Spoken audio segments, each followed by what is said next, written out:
2 of the segment with Charlene Patton and the Kansas Soybean Commission. We, last half hour, made the starting point of this little pot pie we're making today, and it's a nice little comfort food for this time of year, right, Charlene? It sure is. When that smell and aroma is in the oven, it just starts to warm you up, and then you'll have something warm and comforting. And we're going to make the biscuits now.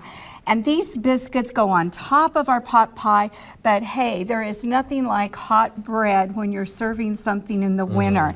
And I love these biscuits, and it's something easy to do. We were talking whether you'd made biscuits before, so we're going to show you how to do this. There is 2 cups of our soy flour blend. Wait, you say making biscuits, where do you unroll the tube? That's right. Wait a Pop second, the tube. right? That's right? the kind of biscuit making I'm used to, biscuits, Charlene. right? So now I'm going to get you both started so you can make these from scratch. And this is a great, you can do the starting point and have this part already done when you get home. So all you have to do then is add the liquid. But what I've done in here is there's 2 cups of the soy flour blend, 3 teaspoons of baking powder, a half a teaspoon of baking soda, and then 1/4 a teaspoon of salt. And then you can use a fork if you don't have a pastry blender. I love the pastry blender because you just want to do that and cut in 1/3 cup of shortening until it's crumbly. And you can see all those crumbles in there.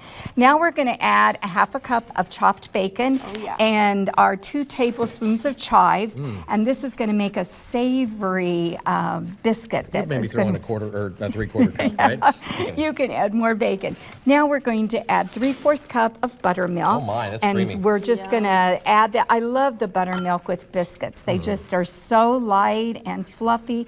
And you just mix this, and you're going to end up, when you mix it, see how that's coming together? This guy over here? That right there, that makes our soft dough.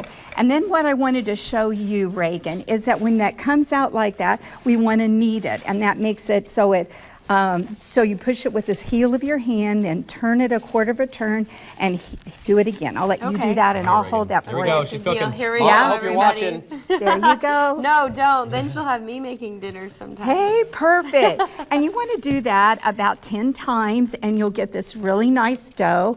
And then we'll turn it over. Yeah, just like that. And then if we needed to sprinkle a little flour, this is a nice dough this morning, so I don't think it'll stick, but I'll let you roll it, and I'll hold our board there a little bit. And we want to roll it until it's about a 1/2 inch thick. If you want the really tall biscuits, then you'll want to leave it a little bit thicker we're running out than of time, that. Charlene. Okay, so now we're going to have Reagan just cut these, just like that, and we put that down, a little cutter there, and then put this on top of our beef mixture. Look at that. And after that, we said earlier that that needs to cook for about 45 minutes to an hour. It will make this really rich gravy.